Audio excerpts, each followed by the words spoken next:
So this is a question that I do get a lot since I did this chosen video about how do you know when you're chosen? How do you know if you are chosen or not? So, and one thing I do want to say is this is just from my own experience and just how I perceive it. One thing for me is you don't know. You don't know that you're chosen until, just in my opinion, until you get like this a spiritual awakening. Or I would say my life with God when I got saved is how I knew that I was one of the chosen one.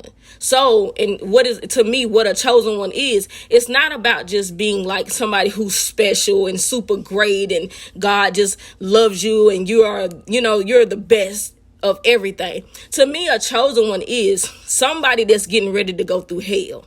It is the opposite. Now, however, there is a light that's on the other side. You know what I'm saying? Once you go through these obstacles, okay?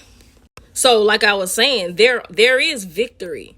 There is a great victory for you. There is favor on your life. You will tap into all of that. So one thing for sure is like, just me talking a little bit about my life and me growing up as a kid. One thing I do know is that when you have a great anointing on your life as a kid, you don't know that. You just know that you're going to meet people. I met people that see me as like, oh, something about you, something special about you. And then you'll meet people that do not like you at all.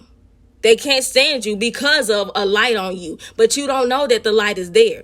Only those peculiar people can see that on you, that is something great and special about you. So, and I just remember being like a kid, how I've always experienced as a kid, I felt like I was always sick a lot. And I don't mean like nothing like traumatic, but whenever like it was like a cold or like the flu, it was terrible all the time, And so, you sick when they got to call great grandma. And I remember great grandma pulled that car around there and come take care of her baby. And, and as a kid, I just remember always feeling like I'm always sick. My siblings are not. And like I said, it was terrible. I thank God it wasn't nothing worse. But it's like when that sickness come, it hit me hard. I never seen my siblings be so sick. It was just me all the time, to the point I had to start speaking on my life when I was a teenager because it would happen so much. And I could feel it when it was coming on me for no reason. It's almost like the enemy can sense this anointing or this oil on your life, and he always sends attacks. I remember when I was little, my mom said that they had to call 911 because she said I just stopped breathing for no reason. And to this day, we still don't know. So you always going to experience some type of, just like a war around you or within you. You see what I'm saying? And a lot of times too, it's like you are the underdog. And so let me talk about being like the underdog. So this is what I know now, but I didn't know this then. So it's kind of like, you're gifted and talented, but it's like nobody sees that. It's just like, it's like this thing where that you have something about you that you're talented too, but for some reason, everybody else overshadows you. People don't see you as being a success. You see what I'm saying? You were going to experience that. It's like God has you hidden in plain sight. A lot of times, the chosen ones are the ones that people didn't think was ever going to amount to anything. They didn't think that they had the gifts to do anything in life. God will hide you in plain sight, because here's the thing.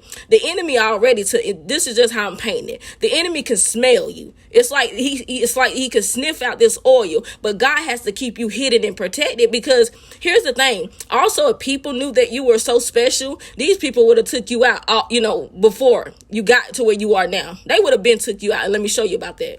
So let me speak on like the talking about Joseph in the Bible. If you have never read his story, read that story. And I feel like I relate to that a lot, because one thing about Joseph is that he had dreams, and whenever he told the people around him or his siblings about his dreams, they hated him for that. And also because his father had, favor and loved him a lot too. So what they did was they sold him off into slavery. So one thing about it, as a person that's a chosen, when you're like an underdog, and when you tell people your dreams and great things, like God will show you these great things, but they'll shut them down. And I remember having that as well in my life, where I tell people about things, and they try to abort the dreams that I did have. You see what I'm saying? They will always see you as nothing. Or they can see that specialness on you and hoping that you don't achieve that thing. So that's why I say, like, being a chosen one, it's like, man, you're going to go through so much with even people around you, your own family. And so, let me go back and add that being chosen, to me, it's like you are the one God is going to use to break generational curses in your family or in your community. You see what I'm saying? That's what it also means. Like I said, it ain't just about, being so special and, you're God's favor. It's like you're getting ready to go through so much hell. You are the underdog. You are the one that nobody looks to see that, you're not the one that they think that has the key. You're the last person they're going to look at, but yet God is raising you up. So I remember when I finished high school, my plans were I was getting ready to go to college and go off, to a bigger university. God had different plans. He allowed me to finish school and get through that. But what happened was I went to church and I started taking classes there. That's when everything's began for my life and where I am now. See, God had other plans. See, I told you I wanted to do music. I wanted to go this way, but God had influence on, so here's the thing, I was in the right field. I was in that place of, like I said, wanting to do music, or I was playing basketball. I was in that arena of entertainment. You know what I'm saying? I'm a people's person, but I wasn't quite where, where God was really trying to take me. I have a gift of speaking. Like I said, I'm a people's person and I can entertain, but God knew that he was using that influence that I do have for his gospel, not just for to entertain the world, talking about rap and money and stuff like that. That's senseless. And I can see why now, because honey, no matter how many record laborers I met back then and how talented I was, God would not let it go through. And I'm going to tell you one thing I experienced was when I went to go meet with a record label. Tell me why I lost my voice. It, like, when I say God has you set aside for something greater or something else, he shuts down everything. I've met so many record people like the people you see now. I met them back then. He shut it all down. So, it boils down to, I would have never known about being chosen and what God is doing. And like I said, it's just that chosen to me is like that person that holds the key. You got this anointing on your life that you're getting ready to break generational curses. You're breaking cycles. You're breaking cycles in your life. You are the one that hold that key. So, I'm just using my life for you to kind of pinpoint where you are. But also my relationship with God is what helped me know this. If I would have never got saved, if I would have never went to church, after school, I wouldn't know. Right now, I would be in the world confused too.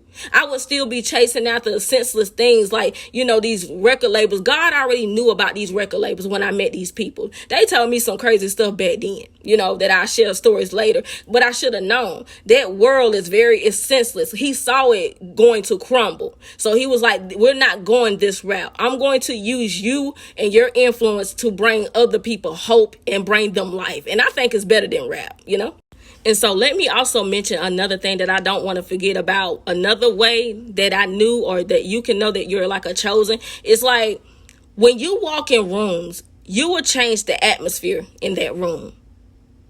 Everybody will notice you, your presence. It's like you give off this light, this virtue. And another thing is that it can be a little annoying is that a lot of people are intimidated by you and your presence. You don't even know. Like I say, you could be a teenager. It's something about you where people, they act different when you come around. People can't act the way they want to act when you're in the room. I do notice that a lot. And a lot of times, because people know that and they don't know what it is, they can't stand to see you coming, because it's something about your presence that makes them smaller and makes them act like they got to get in line. It's almost like, being when Jesus comes, his presence is there. It's like you can't do what you was doing. You got to try to chill out for a minute until they leave. That's how. And honestly, what I think it is that it's your pureness. It's like that pure-hearted, that genuine type person.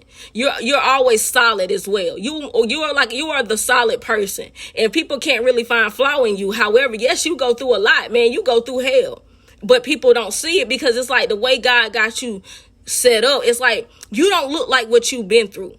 You know what I'm saying? The stuff that I've experienced, a lot of people be like, for real, you know what I'm saying? You go through more than anybody, because you are the one that he's molding you and shaping you to get ready to do something for his kingdom. You have to be a solid person. You have to have thick skin. Because like I said, like as far as people, you will experience so many people coming and going out your life. That's only because God is trying to teach you that you are going to still live and conquer when people leave. Come on, somebody. Now, if I could just end it right there. God is trying to teach you that we don't fold when nobody leaves.